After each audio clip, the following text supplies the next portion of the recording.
Continuando aqui na página 17, agora nós vamos falar sobre os animais vertebrados e invertebrados. Que nós vimos lá antes o modo de vida dos animais e que eles são classificados pela maneira como eles se alimentam, pela maneira como eles andam, né? E assim por diante, pela maneira como eles se reproduzem. Então, os animais são classificados de várias maneiras. E aqui uma dessas classificações é os animais vertebrados e invertebrados. Então, nessa página aqui é só para a gente observar e fazer umas análises aqui de duas imagens. Está escrito assim, ó: observe os animais representados nas imagens a seguir. Aí nós temos ali uma onça pintada e uma borboleta monarca. Agora converse com o professor e os colegas sobre as questões. Então vamos pensar aqui um pouquinho. Essas questões não são para responder, só para argumentar aqui. Esses animais apresentam alguma semelhança? Observando ali os dois animais, o que vocês acham? Tem alguma semelhança?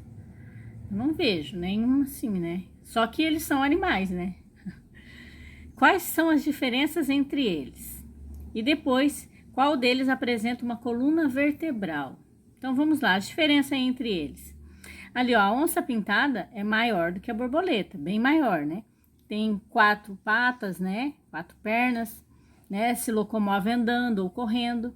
Já a borboleta, ela tem antenas, 6 pernas e 4 asas, né? 2 de cada lado, né? E que permitem que ela voar, ela pode voar. Enquanto que a onça pintada anda ou corre, a borboleta voa. E além disso, a onça é carnívora, porque ela se alimenta, né, de outros animais. E vivípara, porque quando ela se reproduz, o filhotinho é gerado lá no útero, né, na barriga da mãe. Enquanto a borboleta é herbívora, né, se alimenta de vegetais, de plantas, e ovípora, que ela se reproduz através dos ovinhos que nós vimos lá, coloca os ovinhos e depois vai tendo todo aquele processo de metamorfose lá, até chegar na borboleta adulta. Aí a outra questão ali, né, que eu já falei, qual deles apresenta a coluna vertebral, a gente vai ver agora. O que é a coluna vertebral, né? Então, são muitas as diferenças entre a onça pintada e a borboleta. A presença da coluna vertebral na onça é uma delas. A coluna vertebral é uma estrutura que dá sustentação ao corpo de alguns animais. Ela é formada por um conjunto de ossos chamado vértebras. Por isso que os animais que têm a coluna vertebral são chamados de vertebrados e os que não têm são chamados de invertebrados. Ali do lado, a gente pode ver ali um esqueleto de um camaleão e ali mostrando que ele também tem uma coluna vertebral, né? Os animais que apresentam coluna vertebral, como a onça pintada, são chamados de vertebrados. Já os animais que não apresentam coluna vertebral, como a borboleta, são chamados de invertebrados. Vamos conhecer um pouco mais sobre esses animais, né? Vamos agora para a página 17. Não, 18. Na 17 a gente já estava, né? Agora eu vou falar dos animais vertebrados. Observe os dois animais representados ao lado. Apesar de pertencerem ao mesmo grupo, eles apresentam muitas diferenças, não é verdade? Isso acontece porque esses dois animais pertencem a diferentes grupos de vertebrados. Os animais vertebrados são divididos em 5 grandes grupos. Temos os peixes, os anfíbios, os répteis, as aves e os mamíferos. Cada grupo apresenta características e modo de vida próprios. Então, entre os vertebrados, ainda tem outro meio de classificar esses animais. Vocês viram ali? Vamos repetir aqui? São os peixes, os anfíbios, os répteis, as aves e os mamíferos. São outros 5 grupos de animais dentro da classe dos animais vertebrados. Olha que complexo, né? Então, aqui do lado temos o peixe anjo, de anel azul, né, que está escrito ali, e o bicho preguiça. Então, vamos ver um pouquinho agora sobre a classificação, né, dos peixes. Os peixes vivem em rios, lagos, mares e oceanos. Eles conseguem viver nesses ambientes porque apresentam brânquias, estruturas que possibilitam a respiração dentro da água. Aí pode observar ali na imagem as brânquias, né, do peixe, está notado ali. Detalhe das brânquias, órgãos que possibilitam a respiração dos peixes, né? Os peixes nadam utilizando as nadadeiras. e a maioria deles apresenta o corpo coberto por escamas. Os peixes são ovíparos, né? Se reproduzem através de ovos. Mas há casos de peixes vivíparos, que é aquele que tem o ovo, mas o ovo fica lá no corpo da mãe até o animal estar pronto para nascer. E os... Não, a prof errou aqui, vamos voltar tudo de novo. Os peixes são ovíparos, né? São aqueles que se reproduzem por ovos, né? Coloca o ovo lá no ninho, algum cantinho lá, até o bichinho nascer. Mas há caso de peixes vivíparos. Quais são os vivíparos? Que são gerados no útero da mãe, né? E depois vem os ovovíparos, que são aqueles que são gerados no ovo, mas o ovo fica pertinho do corpo da mãe, juntinho do corpo da mãe, né?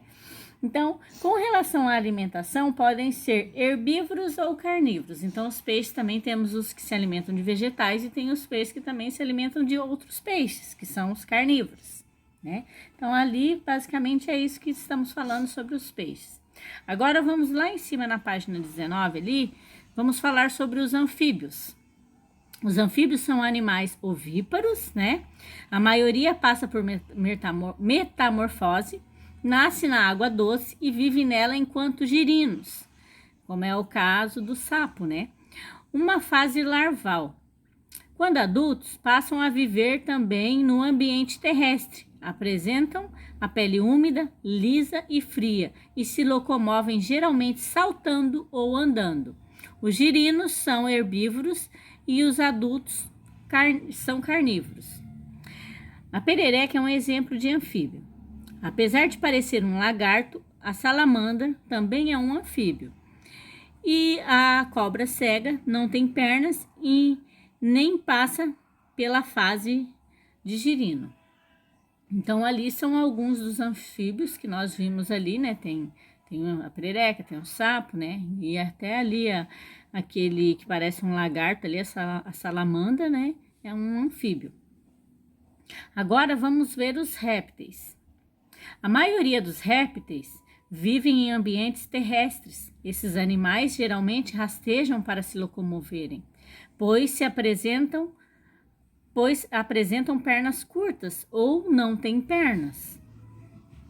Os répteis apresentam pele seca e revestida por escamas, placas duras ou carapaças. Em geral, são ovíparos e podem ser herbívoros ou carnívoros também. Então, ali entre os répteis, nós vemos as serpentes, que têm o corpo coberto por escama. Os jacarés e os crocodilos apresentam placas duras cobrindo todo o corpo. E também temos os jabutis e as tartarugas, têm o corpo coberto por uma carapaça. Então, ali terminou dos répteis. Agora, vamos falar das aves. As aves geralmente vivem em ambientes terrestres. Elas apresentam asas e têm o corpo coberto por pernas. A maioria delas voa para se locomover. As aves são ovíparas e podem ser herbívoras ou carnívoras também, apresentando bicos adaptados para cada tipo de alimentação. Então, se ela é carnívora, o bico dela vai ser compatível com o tipo de alimentação que ela faz. Se ela é também herbívora, né, e assim por diante. Então, vamos ver ali a imagem de algumas dessas aves. Assim como a maioria das aves, a arara apresenta o corpo adaptado ao voo. O pinguim apresenta asas, mas não voa. Ele é um ótimo nadador. Olha só que legal, é uma ave e ele nada. E anda também, né?